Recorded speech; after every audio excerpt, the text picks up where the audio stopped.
This generation of Americans has a rendezvous with destiny. But right now, we have a rendezvous with hysteria!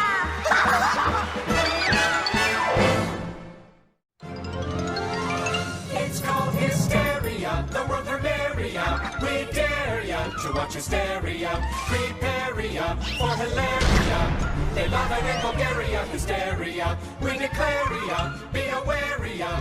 The laughter's gonna marry ya, we swear ya. It's Hysteria. It's set for hysteria. It's hysterical, historical. Here's Big Bad Baby, he smells horrible. With Father Time, Love Kiddington. Misinformation, world's oldest woman. Mix toast and pepper with charity. And Froggo and the others get hilarity. Revolutionary. It's time for hysteria. Hysteria.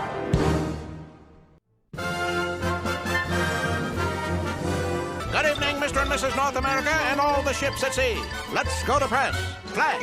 The decade, the 1930s. The place, Germany.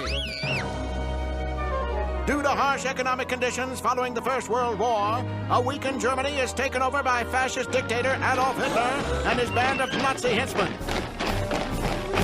By 1938, Hitler has turned Germany into a military state and his forces invade Austria. In 1939, Germany attacks Poland, igniting World War II.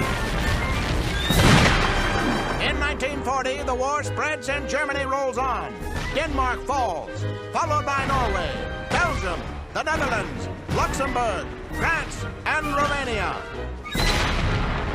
All fall to Nazi forces. Italy and Japan joined Germany to form the Axis as Hitler continues his quest for global domination. Who are these evil editors? 19th century American author Edgar Allan Poe and his black-hearted sidekick, the Raven. His bizarre tales are filled with mystery and horror. Noise in the morning like an uproar by the sun. Hey, get off my lawn! Poe, Sappho, Basho, because of them the world... Nevermore!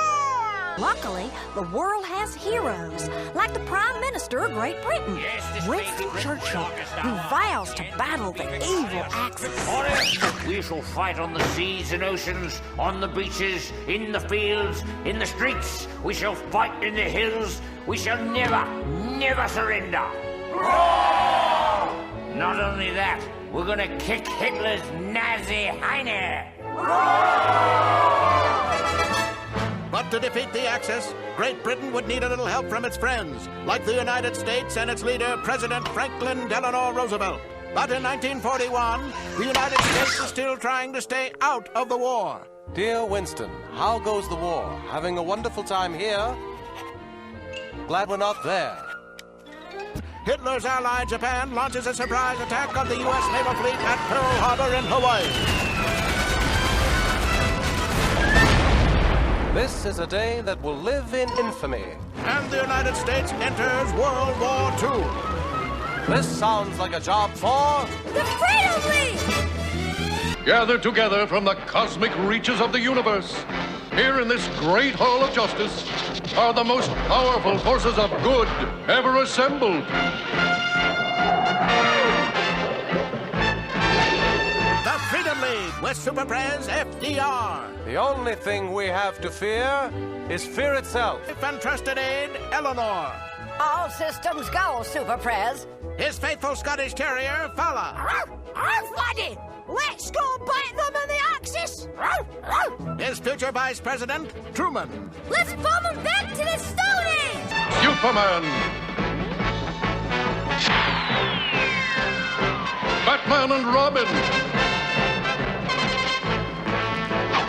Wonder Woman. Aquaman. British Prime Minister Winston Churchill. Let's get Germany to tumble. Even Joseph Stalin, the leader of the Soviet Union.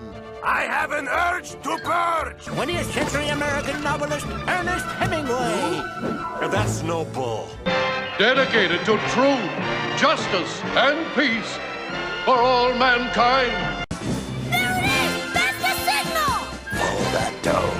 Yeah, like all the way to Berlin, dude.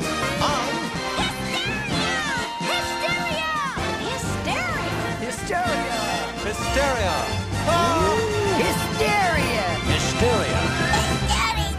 Hysteria! Hysteria! Hysteria.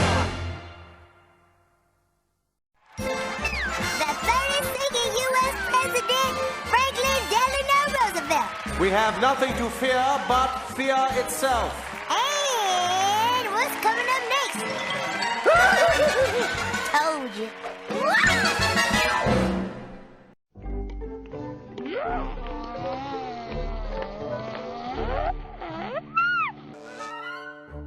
For over 100 years, the Battle Hymn of the Republic has inspired the hearts of millions on both sides of the Atlantic. In England, Sir Winston Churchill claimed it as his favorite, requesting that it be played at his funeral on the great organ at Westminster. More recently, we felt the power of this hymn sweeping over us at the time of the funerals of two great Americans, Senator Robert Kennedy and General Dwight David Eisenhower. Whether it was being sung from the cathedral or from the masses lining the streets, its message of truth's undying fight for ultimate victory filled the listener with hope. It was born in the tragic days of the Civil War.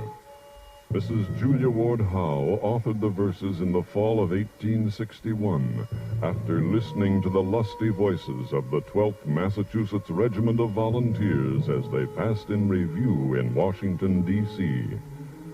As they marched by, they were singing John Brown's Body to a tune found in old Methodist hymnals and sung before the war in Southern camp meetings.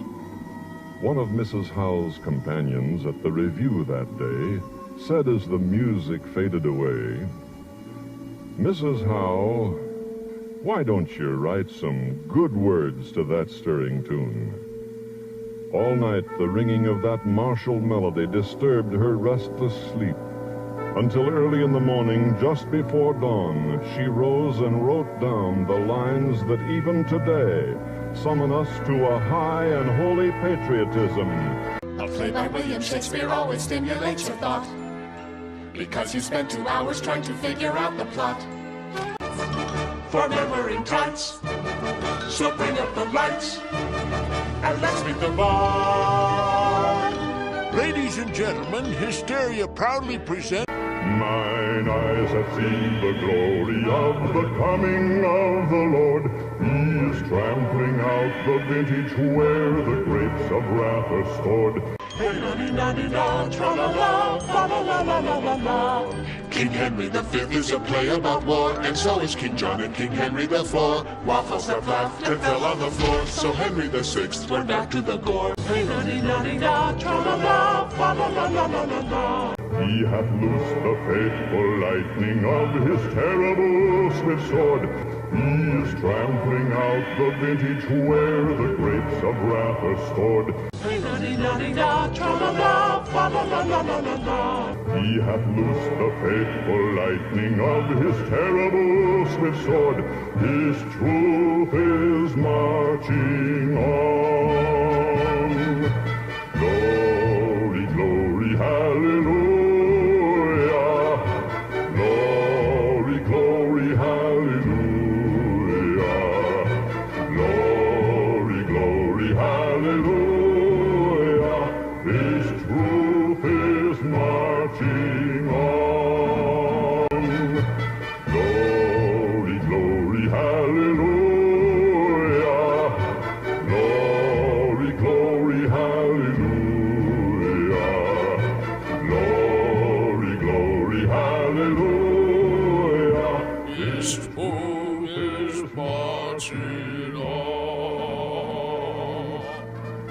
You go to the theater and pay all that money to see all these actors who dress really funny. You say to your date, "Are you getting this, honey? Because I'm really lost, so explain it to me." We interrupt this broadcast for an important message. And now, Hysteria presents a dramatic interactive reenactment of Fate of King Henry VIII's 6 Wives. Divorced, beheaded, died! Divorced, beheaded, survived! Once again, that's... Divorced, beheaded, died! Divorced, beheaded, survived! Thank you very much. Now, back to our song. He hath sounded forth his trumpet that shall never call retreat. He is sifting out the hearts of men before his judgment seat. Fallow's the fallow whose wife ends up strangled. And that is the story that's told by the bard. Hey, na-ni-na-ni-na, tra-la-la, fa-la-la-la-la-la-la.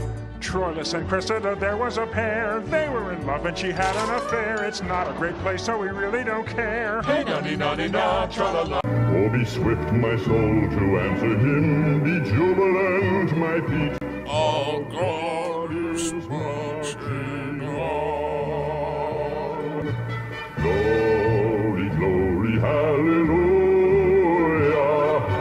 Glory, glory, hallelujah. Glory, glory, hallelujah. His truth is marching on. Glory, glory, hallelujah. Glory, glory, hallelujah. Glory, glory, hallelujah. His truth